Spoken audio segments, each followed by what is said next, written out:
siang Bu Rosa. Selamat siang Ibu. Apa kabarnya sekarang Bu? Puji Tuhan baik Ibu. Iya, syukur dalam keadaan baik dan sehat ya Bu ya. Nah, izin waktunya sebentar Bu. Boleh. Ini kita melakukan pra-observasi Bu untuk nanti kegiatan observasi pembelajaran Ibu di dalam ruangan kelas nantinya Bu ya. Nah, Bu, adapun tujuan kita melakukan pra-observasi ini nanti supaya Ibu lebih siap dan percaya diri nanti dalam proses pembelajaran di ruangan kelas dengan terkait beberapa hal yang sudah kita bahas sebelumnya Bu ya. Izinkan Bu, ada beberapa hal yang perlu saya tanyakan nanti dalam proses pembelajaran. Apa yang menjadi tujuan pembelajaran Bu Rosa? Jadi yang menjadi tujuan pembelajaran saya di sini, siswa mampu mendeskripsikan polinomial itu dengan benar. Lalu siswa juga mampu menentukan hasil operasi penjumlahan, pengurangan, dan pembagian polinomial. Ya, nanti Bu, yang akan area yang akan Ibu kembangkan di area mana ya? Area pengembangan itu nanti mungkin di keterampilan peserta didiknya. Jadi peserta didik akan menemukan bentuk umum polinomialnya dan menggambarkan, dan peserta didik mampu menggambarkan grafik fungsi polinomial. Gitu Bu ya, Ibu ingin secara spesifik melihat keterampilan peserta didik ya Bu ya. Nanti untuk model pembelajaran yang Ibu gunakan di dalam proses pembelajaran yang bagaimana ya? Modul pembelajaran yang akan saya gunakan dalam proses pembelajaran itu nanti problem based learning. Oh ya, program based learning ya Bu ya. Jadi murid bisa menyelesaikan masalah. Untuk strategi yang Ibu gunakan, Strategi pembelajarannya nanti kemungkinan strategi pembelajaran diferensiasi. Kemungkinan nanti strategi pembelajaran diferensiasi proses, yang mana nanti itu berdasarkan audiovisualnya, visual dan kinestetiknya, dan juga memberikan tugas yang berbeda pada setiap peserta didik. ya, nanti Ibu akan berusaha melihat apakah sudah bisa memenuhi kebutuhan belajar peserta didik itu ya Bu ya, dari gaya belajarnya ya Bu ya. Nanti dalam proses pembelajaran bagaimana proses penilaian atau evaluasi yang Bu Rosa lakukan? Untuk proses penilaiannya nanti saya akan mencoba untuk melihat dari tugas-tugas peserta didiknya dan juga penilaian sikap peserta didiknya. Itu sudah memenuhi aspek kognitif dan afektif ya Bu. Nanti sasarannya di kelas berapa dan kapan ini akan Ibu laksanakan? Sasarannya nanti di kelas 11C dan ini akan saya laksanakan di hari Kamis, les pertama dan les kedua. Oh, berarti besok akan Ibu laksanakan ya Bu ya, di hari Kamis ya Bu ya. Bu, di sini juga nanti pada saat observasi yang saya amati juga terkait dengan yang Ibu rencanakan tadi, apakah tujuan pembelajarannya sudah tercapai, bagaimana model, strategi, dan sasaran yang Ibu harapkan tercapai. Mudah-mudahan Bu, nanti di proses pembelajaran segala rencana yang sudah Ibu buat bisa Ibu implementasikan. Nanti sampai ketemu di proses observasi ya Bu ya. Dan nanti juga setelah observasi kita akan melakukan sesi pasca observasi. Terima kasih untuk waktunya Bu Rosa. Terima kasih Bu. Siang. Selamat pagi semuanya. Ya, apa kabar hari ini? Baik. Bagus. Nah, sebelum kita memulai pembelajaran kita pada pagi hari ini, kita mulai dengan doa terlebih dahulu yang dipimpin oleh Irfan Tambun. Silahkan Irfan pimpin dalam doa. Sebelum kita memulai pelajaran kita, ada baiknya kita berdoa. Izinkan saya membawa doa dalam agama Kristen Protestan. Berdoa dimulai. Karena Bapa kami berada dan di kerajaan surga. Ya, Ibu akan mengabsen terlebih dahulu. Sherin, Hadir Bu. Trino, Hadir Bu. Rahel, Grace, Hadir Bu. Penny, Hadir Bu. Della, Hadir Bu. agak-agak kamu juga fungsi polinomial. Ibu akan menjelaskan terlebih dahulu apa yang menjadi tujuan pembelajaran kita pada pagi hari ini.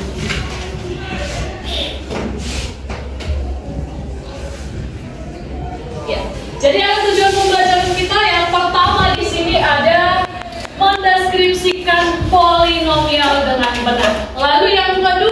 menggambarkan grafik fungsi polinomial. Yang ketiga, menentukan hasil operasi penjumlahan, pengurangan, dan perkalian. Yang keempat, menentukan hasil bagi dan sisa bagi polinomial. Yang kelima, menentukan faktor dari polinomial. Yang keenam, menentukan identitas polinomial. Lalu, Ibu mau bertanya dulu, terlebih dahulu, sama si Grace. Sebelum kita masuk ke sini, kemarin kita sudah belajar tentang, di sini sudah ada Ibu buat definisi polinomial. Polinomial atau suku banyak adalah suatu bentuk aljabar yang memuat variabel berpangkat yang terdiri atas suku-suku. Jadi boleh berpangkat berapa dia, kita mulai misalnya pangkat 5, lalu nanti ke suku berikutnya pangkat 4, ke suku berikutnya pangkat 3, ke suku berikutnya pangkat 2 sampai dengan konstanta. Nah, pangkat tertinggi pada variabel suatu polinomial dinamakan derajat polinomial. Ayo, tadi apa yang dikatakan pangkat tertinggi pada variabel suatu polinomial dinamakan juga dengan derajat polinomial. Contohnya akan Ibu buat. Diketahui suatu bentuk polinomial f(x) sama dengan 2x pangkat 4 ditambah 3x pangkat 3 ditambah 2. Kita akan kuis ya dari materi yang sudah kita bahas barusan, yaitu tentang polinomial dan juga fungsi polinomial. Silahkan dibuka handphonenya. Ibu sudah mengirimkan di grup link yang akan kalian gunakan.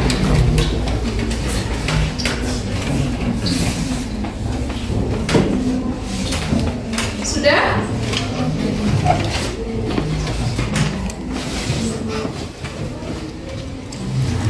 Oke, kita akan menggunakan aplikasi Word Wall namanya.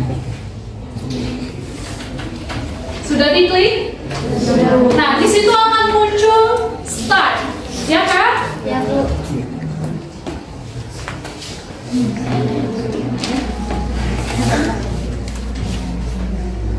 Oke, kalau mereka nggak ada handphone, ada kan? 1/2. Iya. Jangan sampai apa ya? Kalian boleh bagi sama saya.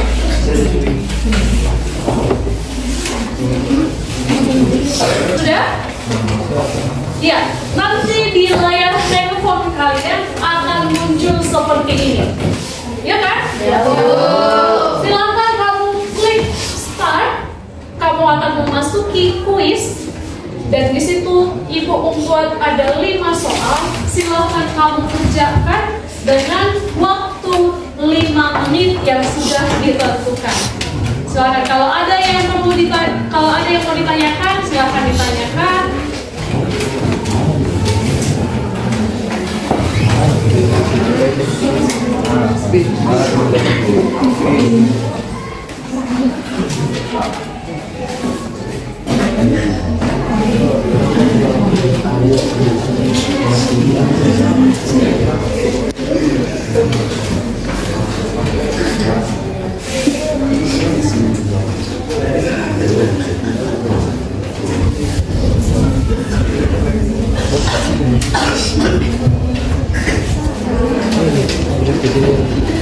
Yang Bu Rosa, Selamat siang, Ibu.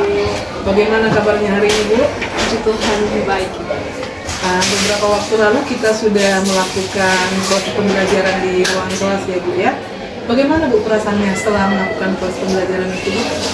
Perasaan saya senang dan juga ada rasa lega karena pembelajaran diferensiasi ini itu merupakan proses pembelajaran yang dapat membantu siswa untuk lebih aktif lagi. Luar biasa, Bu ya. Pada saat proses pembelajaran itu, apakah ada kesulitan-kesulitan atau kendala atau hambatan yang Ibu alami, Bu, pada saat proses pembelajaran? Pasti ada ya, Bu ya, tantangan itu pasti ada setiap kita masuk ke kelas itu. Contohnya seperti siswa yang kurang fokus dan juga ada siswa yang mengantuk saat proses pembelajaran. Jadi dan juga ada juga siswa itu yang kurang paham materi sebelumnya sebelum kita masuk ke materi yang akan diajarkan. Contohnya kali sekarang itu Bu, polinomial. Jadi mereka kadang ada yang kurang paham tentang perkalian, pembagian, karena itu sama. Oh begitu ya Bu ya. Ketika Ibu masuk ke materi yang berikutnya, masih ada murid yang belum paham perkalian, pembagian, begitu Bu ya. Jadi sejauh ini Bu, untuk menghadapi tantangan dan kesulitan itu, hal-hal apa yang sudah Ibu Rosa lakukan?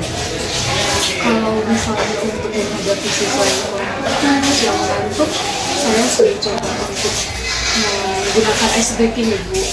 Jadi untuk siswa yang kurang paham itu ada juga saya menggunakan kayak tutor sebaya. Jadi nanti dipilih siswanya itu beberapa yang menurut saya bisa, lalu nanti kami akan membentuk kelompok-kelompok dan nanti mereka yang akan mengajari teman-temannya, kurang lebih seperti itu. Luar biasa menarik ya Bu ya. Tentunya kalau kita lakukan ice breaking pasti murid semakin bersemangat ya Bu ya. Dan metode tutor sebaya juga yang sudah Ibu lakukan pasti akan memotivasi murid yang lainnya Bu ya. Dari proses pembelajaran yang sudah Bu Rosa lakukan, apakah ada hal yang menarik Bu bagi yang Ibu lihat? Yang saya perhatikan yang menarik itu dalam proses pembelajaran itu setelah kita melakukan ice breaking dan juga tutor sebaya itu, anak-anak jadi lebih aktif, terus mereka juga jadi lebih merasa senang dalam belajar. Lalu juga mereka lebih menghargai temannya saat temannya mengajari mereka, dan juga mereka lebih mudah untuk memahami saat diajari oleh temannya, seperti itu. Luar biasa Bu ya. Ketika murid bisa aktif, itu yang kita suka sebagai seorang guru ya Bu ya. Menurut Ibu, apakah dalam proses pembelajaran yang sudah Ibu lakukan, ada yang perlu ditingkatkan Bu? Ya, jadi yang perlu ditingkatkan dalam proses pembelajaran anak-anak itu, jadi kita perlu memperhatikan kesiapan peserta didik itu, dan juga saya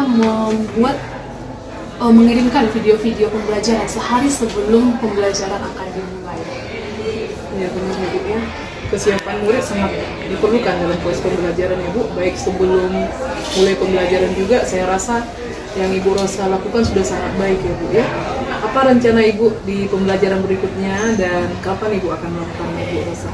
Pembelajaran berikutnya saya akan masuk pada hari Kamis yang akan datang, dan saya akan menggunakan metode pembelajaran yang lebih menarik dan inovatif untuk membantu peserta didik terlibat dalam proses pembelajaran dan lebih. Luar biasa Bu ya. Terima kasih Bu untuk waktu Ibu. Ibu juga sudah saya observasi dan kita sudah berbincang hari ini. Sangat senang ketika Ibu berhasil dalam proses pembelajaran. Mudah-mudahan untuk rencana berikutnya bisa Ibu implementasikan. Terima kasih Bu Rosa. Selamat siang. Selamat siang.